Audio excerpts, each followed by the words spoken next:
Hi, I'm Wes, the Explosion, and I've previously talked about some of the recurring elements in Mega Man that are somewhat contentious among players. I went over not just the basic details of each, but also whether I thought they were good, bad, or, as was my conclusion on just about all of them, if it depended on how they were implemented. And it was received well, though it did get a few sassy comments. Got even more mentioning some of the things I missed though, enough for a second round. I picked out another 5 of them, give or take, depends on how you count to, so let's see what made the cut this time. Starting with my own pick, the Bigeye. But wait, you might say, isn't that only in 3 games, 2 of which are kind of remakes of the first, so you could even say they really only show up once? No. Well, yes, technically, but every classic game has an enemy that fills the same role. A baddie too large to jump over that takes a good deal of damage to fell, and the only way around them is either taking them out or dashing under them when they jump, of which they can either do high or low, and there's no real good way to predict this. Well, that I know of.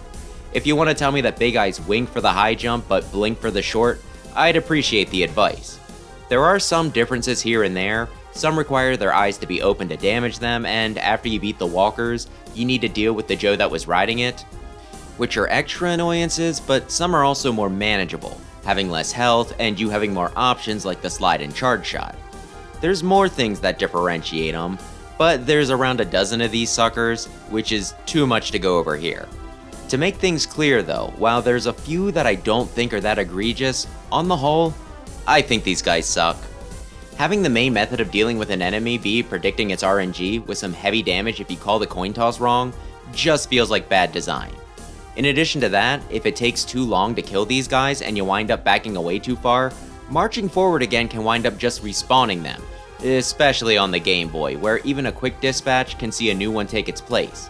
If I had to pick favorites, I don't mind the Bicky from 3 since while the counter window is small, it doesn't take too many hits to balance things, and you normally have enough room to deal with the Jumbig from 4 and the Big Stomper from 9, which is surprising since that game's whole thing is cheap enemy placement. On the whole though, I just kinda hate these guys, and while I think the idea could be salvaged with an actual tell, or, if there are some and I'm just too dumb to notice, more obvious ones, even then, I think I'd still dislike them just because of what they represent and how long it took to fix. But as for what I actually did get a good number of comments on, there's the Ride Chaser. Those are something that I think I like conceptually, but it's pretty telling that not only did a few people bring these up while I didn't see the Ride Armor, which shares some similarities, mentioned once, but also that Ride Chasers have about a half dozen iterations, like they're still trying to figure the machine out. The gist of it is, it's a personal transport, kind of a bulky sci-fi hover bike that travels forward pretty fast, can dash to speed up even more temporarily, and can fire projectiles ahead. It starts out not too bad in X2, which is the only version where you can actually turn around and crashing it will immediately blow it up, but it doesn't take you with it. And you can even get a replacement if you walk back to where you originally found it. You can also really go flying if you dash off a ramp. This one is actually pretty fun to mess around with, and while it is tricky to get Overdrive Ostrich's heart tank with it, there are alternatives. Cut forward to the next 3 examples, X4, X5, and Extreme 2. Each of these travel straight ahead, no turning back, and your fate is tied to the vehicle. Sure, it can take more than one hit now, but if it goes, you go. There's a lot more pits and things you can get caught on, which leads to death when the screen scrolls, and if you miss an upgrade, you can't go back for it without either dying and restarting the segment on purpose, or redoing the whole stage up to that point later. Also worth mentioning is that Extreme 2s can't shoot, but you pop a wheelie or whatever you want to call it to smash through walls. The screens for these tend to be pretty small, making it hard to react to what's coming up, with the Game Boys being particularly tiny, and the PlayStation Ride Chaser being particularly fast, so you tell me which is worse. This level of deadly, combined with how easy it is to miss upgrades, it not being too unusual to overshoot X4's sub-tank, and X5 having several to collect that are an all-or-nothing proposition, make them really frustrating. Contrast that to X7, where you're on a racetrack and have a bunch of bombs and collectibles to grab. There's a time limit, but even with that, it's easy to make several laps, though the optimal strategy seems to be just crawl around the loop, carefully picking up everything you need. This completely gets rid of the stress of missing anything, well, other than Reploids that can die if you don't rescue them fast enough, but it kinda misses the point of Ride Chasers, a speedy action sequence. They just can't seem to find a middle ground between fast and punishing, and slow and forgiving, at least not on PlayStation. Moving on, X8's got 2 Ride Chaser levels. In one, you chase Gigavolt Manowar through a city, shooting him in the butt until you goad him into a direct confrontation. This one sucks for 2 reasons. The first is that you're on a set path, and sometimes, with the way the camera jerks around, you'll wind up crashing into something you thought you were moving to avoid. The other is that you need to boost to keep him within firing range. While you can get ammo refills to keep boosting, the camera creates the same problem as when you try to dodge around stuff, and you can only boost once with an unupgraded weapon energy bar.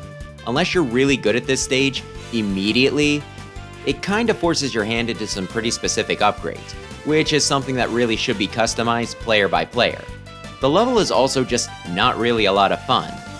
Then there's Avalanche Yeti's stage, which does have some issues, like some weird jumps, questionable hitboxes, and having to face the same sub-boss twice is a little annoying, but different characters have different blasters. You can see decently far ahead in much of the stage, other than some crazy twists and turns, and the upgrades are all right before the boss door, so it's the normal, you need the right moves to get them, rather than something you can accidentally just blow past. While not perfect, this one isn't horrible, and you can revisit the stage to grind up force medals in a minigame, which is normally the one I go for, so they did a decent job here. And since we're summing up, X2's isn't too bad, since it's pretty easy to get through but pretty hard to use properly for the heart tank, so you can decide how much you want to get into it yourself. It is a little annoying that once you get into the hallway though, you're locked out from retrieving a Ride Chaser. And I do have fun with X4's Ride Chaser level. It's probably my favorite of the set, though I do sometimes get stressed out over the upgrades, especially the sub-tank, since missing that means repeating the whole level. Overall, I don't hate the Ride Chaser, just some specific implementations, though I'd still say that they haven't quite perfected it yet, unlike the Ride Armors, which are great. And is the jump jump slide slide just the classic version of Ride Chaser? Should I have included that? Now, insta-deaths are a little tricky, since this is a video about Mega Man, so I kinda wanna stick to Mega Man tropes. While he does die by falling into pits, Mario did that before him, and I bet if we went back even further, we'd probably find a few Atari games that did it first. While crushing leads to death, that also feels more general. Mario and Sonic die from that too, and it's not something that comes up in Mega Man a lot either. Spikes, though, are a bit more emblematic of the series. Still wouldn't be surprised if someone else did it first, but I'd say it's best known and was popularized by Mega Man. Anyway, while spikes are in all sorts of games, they're not always instant death. A lot of times they just do damage, maybe more than a standard hit, but aren't an immediate loss of life. Even in games inspired by Mega Man, it isn't a guarantee, but in Capcom series, it almost always is. The exceptions tending to be in entries where you can buy a consumable power-up that will save you once, like 11 or X8. Now, there are 2 main complaints I hear about this one. The first is, why?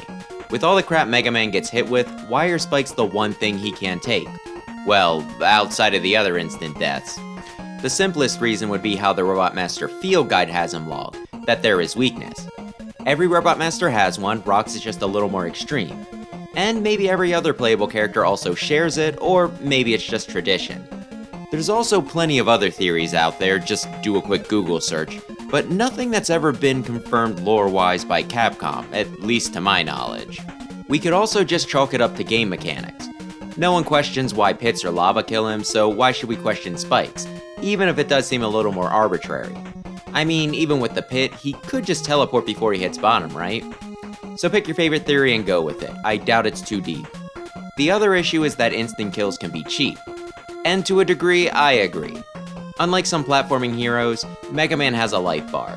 This allows you to make mistakes when controlling him, and you can adjust your playstyle depending on how your health's looking, but with spikes and the like, that goes out the window. My personal opinion is that as long as they're used reasonably, not copy-pasted over and over, no pixel-perfect jumps tossed into an otherwise simple level, no cheap little enemy poppin' right in the middle of a tricky jump at the end of a level. Bit of nuance with this, and different people are gonna have different tolerances, but in general, keep it fair and don't just build a level out of spikes because you couldn't think of any other way to make the stage hard. Spikes specifically, though, add an interesting element to the mix. With few exceptions, they don't punch through iframes, which you can use strategically to get around them. While getting knocked into a pit will lose a life, if you fall into spikes instead, you have a few seconds to correct yourself before meeting the same fate, meaning this thing that I previously said allowed for no mistakes to actually save you from one. Likewise, there are times where if I'm not confident I can clear a row of spikes, I'll toss myself into an enemy to take damage and run across that hazard before I stop blinking. While pits or crushing have no real ways around them other than just getting past them, there are strategies around spikes that can leave you feeling pretty clever, like you got away with something you shouldn't have. While they probably seem unforgiving to new players, for more experienced ones, whom using iframes should come naturally to, they're a rule you can bend rather than obey, so I gotta say, I'm a fan. Then there's the Double Fortress, which I'll contrast with the two-stage final boss, both of them being fake outs. Neither of them are necessarily Mega Man things, but one of the fun aspects of the classic series is getting a map of the final stage and seeing yourself make your way through. And when was the last time you played a Mega Man game where the final boss didn't have two forms? I could name a few, but I feel like if I said that it happened 95% of the time, I'd be lowballing it. Though with Battle Network, it's typically more two separate back-to-back fights rather than one guy with a transformation. And for this one, I think it's sort of a matter of expectation. Most Wily Fortresses have specific points on them, so you can kinda predict how many stages you have left, and how much work it's going to be. Granted, sometimes you get a level that might hold you up more than you'd think, like Classic 7, they'll throw in a hidden final confrontation like in 2, or however you want to count the Doc Robots, 4 extra challenge stages, but not a separate fortress. For the most part though, you know what to expect from a Mega Man game. 8 stages in your order of preference or ability, followed by another 4 or so harder, linear ones. When they throw in an extra set of them though, that can throw you off a bit. On one hand, it's more game that you already paid for, which is more fun and a better value. On the other hand, if you pumped yourself up for the grand finale, it can be hard to do that a second time in the same run. And if you were trying to make plans based on you only having a stage or 2 left, that can also kinda leave you floundering. Like, what if your mom called you for dinner, you told her that you only needed to beat Cossack yet, and then, all of a sudden, you have another 3 stages to do. Granted, maybe the lack of a boss rush should have been a hint, but you're still probably grounded and not going to be able to delay supper again. It can kinda feel like you were lied to and cheated out of your victory. Of course, most of these games are retro at this point, so there's not too much surprise there, but it is worth noting that after Classic, you mostly just took the stages as they came, rather than getting a fort layout, eliminating the surprise since everything was unknown territory, at least your first lap. Compare that to a second stage final boss, which is always expected. It might have felt like a dirty trick the first time, you thinking you won only to get hit with a new form with a new pattern, a new health bar, needing a new strategy, but by this point, it's pretty much expected. Come Mega Man 12, unless Wily's still pretending to not be the bad guy by the time I get to endgame, a second set of fortress levels would come as a surprise, but a single form boss would have me wondering if I maybe missed something. And a second form can be kinda cool, you wondering how it's gonna top the previous version.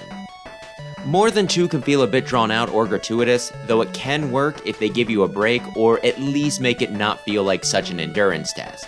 But 2 is just business as usual. So even though both stretch things out to put off your ultimate victory, 2 form final bosses get my approval, but I'm kinda torn on the Double Fortress thing, though hey, that might be the reason why the trend only stuck around for 3.5 games. And one thing that people kinda questioned last time were the drop platforms. Not that I was too harsh on them, but that I didn't bring up the ones from 7. And honestly, I thought they were different enough that I just kinda didn't think to include them. The drop platforms move back and forth, and if you don't jump when they reach a break in the path, you fall like a rock.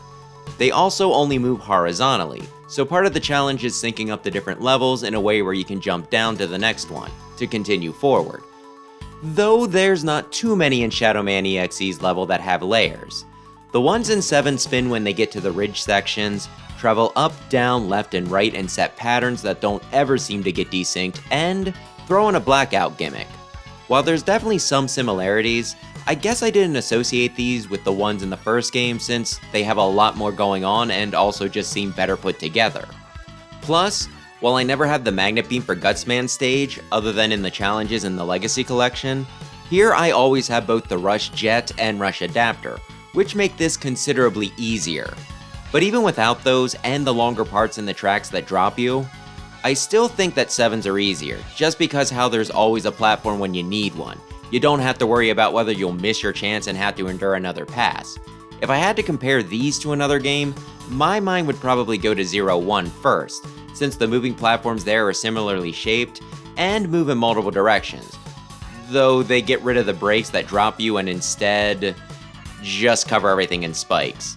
This level sucks. It does the thing I mentioned before about overusing insta-kills, making things unforgiving, unreasonable, and why do I like this game so much? So hey, I'll leave it up to your judgment which of these are the same or at least close enough. Though to reiterate my own opinion, I think that each is different enough. I dislike the Gutsman drop platforms, don't really mind 7s, and think that the moving ones in 0-1 are bullcrap, but for some dumb reason, like them anyway. What is wrong with me? So there you go. Another set of somewhat controversial Mega Man tropes and my own thoughts on each. Last time, I think I said it was more the execution rather than the idea that made something good or bad, though I think I took either a harder or more wishy-washy stance on most things this time, with the "kill you dead" spikes getting probably the best reaction from me. Feels like that says a lot. Also talked about a few points that I felt like I might be giving Mega Man too much credit for to say that he either invented or popularized it, but at the same time, each one is something that I do associate with the series. Regardless, these were fun to talk about and get some of my own gripes off my chest, so thanks for anyone who gave suggestions in the comments last time. And if there's anything else I missed, be sure to let me know, along with your own thoughts on the subjects this time. Love, hate, or could use improvement. Oh, and if you're thinking things like devils and disappearing blocks, maybe consider checking out the previous video.